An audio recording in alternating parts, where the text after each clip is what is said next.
What's up guys, Ben here bringing you another video today. We've had 2 weeks of the major 2 qualifiers. We have the minor 2 tournament coming up next weekend. You know what it is, it's Monday, it's time for the tier list. A lot of movement this week. A bunch of teams I thought that were dead, maybe not dead. A bunch of teams I thought they were good, maybe not so good. We still have FaZe and Thieves at the top of the class, but everybody else has kind of moved around a little bit. So let's dive into this tier list. Might get a little bit mixy in this one, but let's dive in. All right, chat, if you've been here for a while, you know how this goes. If you're new, I don't do the letter thing. I do it this way because I think it's a little bit more straightforward about how this works. At the top, you got top of the class.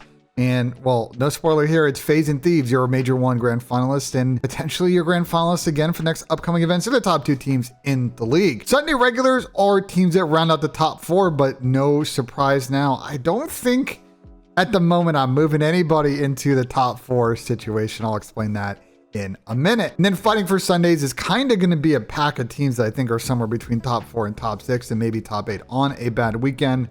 I just don't think at the moment, we'll see how the tier list goes. I just don't think amongst the pack of these teams that, like, you know, I just don't know how to split them, but we'll see. I don't know. I mean, that one's self-explanatory. Those are teams that I think have medium to high ceilings and just low floors, and they're in the middle of, I just don't know if they're good or not. And then missing pieces, and yeah, there's gonna be a couple additions here that we got to talk about. Vegas Falcons, oh boy. Lost to Cloud9 3-0, lost to Minnesota 3-0. Guys can't win a hard point. They can't force a game 5. It's just getting to a point with Vegas Falcons where after this major, when you've seen now 2 splits and 2 events of all the 12 teams play, and you finally see a challengers land, I think it's time for the coaching staff and management at this team to really have a conversation about how to spend the next 5 months or so left in the season with all the events, EWC, whatever. Figure out how they want to spend the next 5 months to build for next season, because I don't think that this team is constructed is ever really going to do anything. And they need to try and figure out if there's a player or 2 in challengers or a player they can acquire who they can use as a building block for next season. Otherwise, we're just going to waste time for 5 months. So I'm really tired of talking about these guys. They suck. They're 12th. All right, next up we have LAG. Lost to Miami, 3-0 smoke show, and then they lost to Vancouver 3-1. And this LAG team just cannot win S&Ds. They are awful at the game mode. They have tried roster changes. They bring in Lunars. They drop Priesta now. It seems like they're going to drop Skies and bring Priesta back in. I just don't know how that's going to fix a fundamental mental issue this team has about not playing on the same page on a lot of respawn maps. Even though the respawn record isn't terrible, it's not that great either. But this team, just as constructed, is not going to win an S&D. And this reeks of, you know, because we see clips online of, you know, Gotaga saying stuff and this and that. Like, they're just kind of fumbling around in the dark right now with really no end or no light in sight. And this feels a bit of a LA Thieves Cold War style situation going on with this team, where they're just going to start throwing darts and hope that stuff works. But yeah, they are way out of the 8th spot right now by about 50, 60 points. So it's now or never for these guys. They're 11th. And unfortunately at the moment, I think Cancun's coming up pretty early for the squad. And also, by the way, nobody on this team is undroppable other than Kiz. Like, not even Linz, bro. I know that they don't want to rotate out a French player, but I'm going to keep it a buck. Like, I don't think that Linz has played that great at this game. I think he had a good start to the season last year, but since then he has been a below average SMG in the league. And it may be time soon to have a conversation about whether or not he deserves to be on the team, because I don't know if that's the case. But to be fair, nobody on the team has really made a case other than Kiz. I think Kiz is good, and it's really disappointing that I think he's pretty solid this game, but yeah, the rest of this team, maybe not so much. All right, let's talk about Cloud9. 3-0 Vegas Falcons, 3-0 Boston Breach. I am moving these guys up to the I don't know category. I'm not ready yet to move them into fighting for Sundays. I want to see how they do at the minor tournament. But if you are a Cloud9 fan, this has been a great split for the boys. I mean, the key thing for me is you see the improvement in S&D.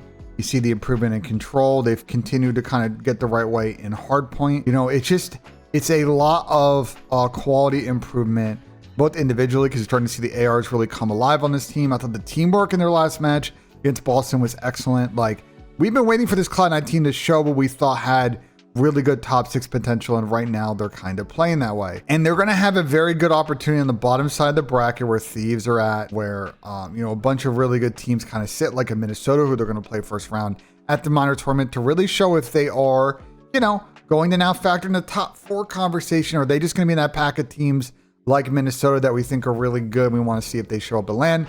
But at the moment, gotta like what you're getting from C9, and especially the ARs, because the sub players played really well for most of the year so far, but Dylan and Dante, Sib and Attach have really stepped up as of late. So don't know where I'm gonna order them yet in the I don't know category, but you know, a good showing for them this weekend. I definitely gotta tip it, and they're trending in the right direction. Next up, we have Carolina Royal Ravens. This is where it's gonna get mixy, because these 8 teams here are a little bit difficult to order. So just stand by here, because it's gonna be a lot of tweaking over the course of the middle of this video. Carolina 0-2 to start. I started to be like, I don't know about the squad. And then this week, they 3-0 Minnesota and OpTic. So this team, it seems a little bit week to week to me, but like the top end of this team is pretty good. So I'm going to slide them up here because obviously we've already seen them place top 4 this season.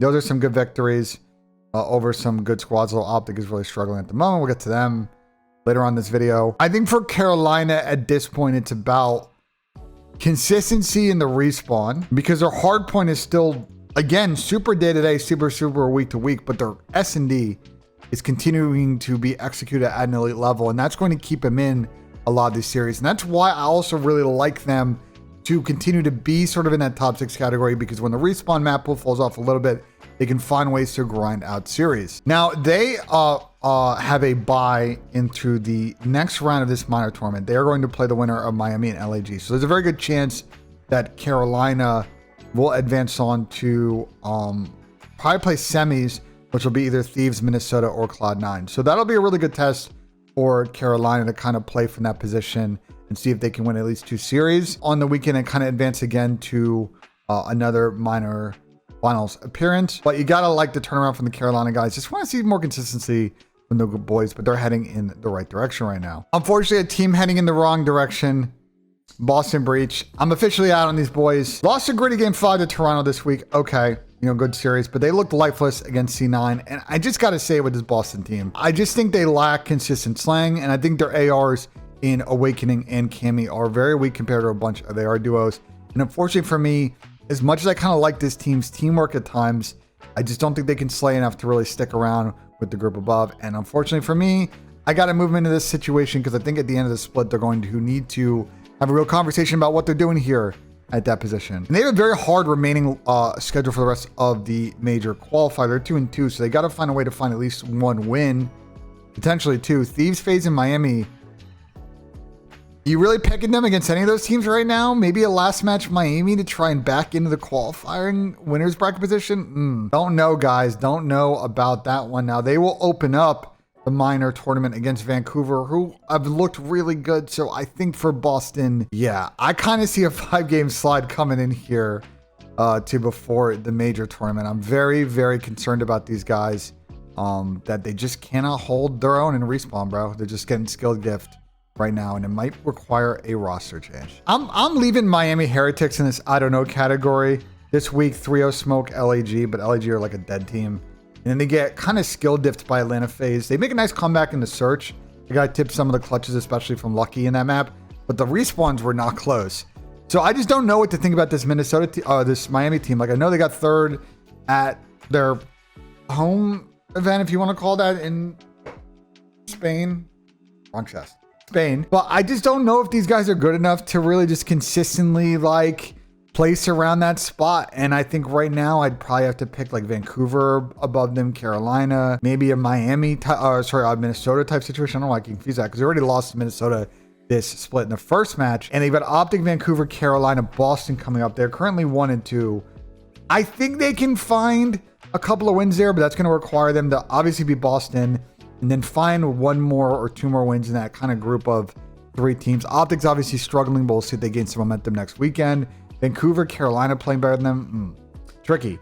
They have the LAG rematch coming up again in this minor tournament, but after they win that, they got to play Carolina. You see how they're going to have a lot of rematches coming up here in the next few weeks. So it's not impossible for them to make it to the semis this minor tournament. I'm just not going to bank on it, but a good weekend, you never know. And you get a bonus match against Thieves. They'll probably lose too, but you get top 4, get the points. It could be good, but yeah, Miami is like the quintessential I don't know team because I don't know week to week, day to day with them. All right, let's talk about the Minnesota Rocker and a bit of a weird week for them. And I don't know what to think of this week. They got choke slammed like pretty decently by Carolina. You know, I know the second map, the protocol S&D was pretty close, but the respawns were not. That was probably some of the worst COD we've seen Minnesota play. And then they played Falcons and they were literally like trick shotting the guys in that series. So I think Minnesota are good. I just don't know where they stand amongst this pack of teams here in the Fighting for Sundays category. And again, I just don't think anyone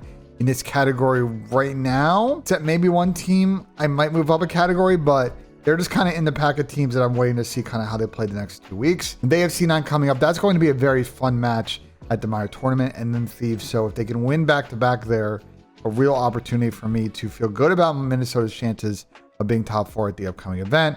But they could definitely lose both, and then they're just kind of stuck in this logjam of top 4, top 6, top 8 teams of just, I don't know how to order them. There's a lot to like about how they play across all 3 game modes. But want to see them continue to go on this run. They are in a good spot to make winners bracket because they're 3-1, but they have FaZe, Thieves, and Vancouver coming up after this minor tournament. So a lot of tests and challenges, and I think with this Minnesota team, if they navigate it right, I think they will learn a lot about how to deal with adversity as a team, and that can present in a positive fashion if they get to or start to push towards the business end of one of these major tournament lands. So I don't know where to order them. I'm just going to kind of put them here for now. It's another weird week for Toronto Ultra. 3-2 game 5 heater with Boston.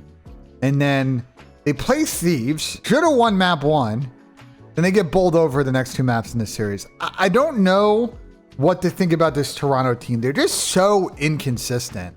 They're clearly talented and they're good enough to beat like most of the teams in this pack of squads, but for every victory they get over Carolina, they lose to a Cloud9. They can't beat any real good teams other than the upsets they had early against FaZe. I don't know, these guys don't seem like big game players to me. They just seem like mentally weak and just kind of don't execute top level game plans against better opponents.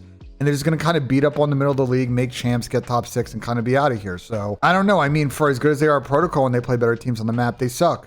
They have a real difficulty of trying to beat people on Hacienda across all 3 game modes.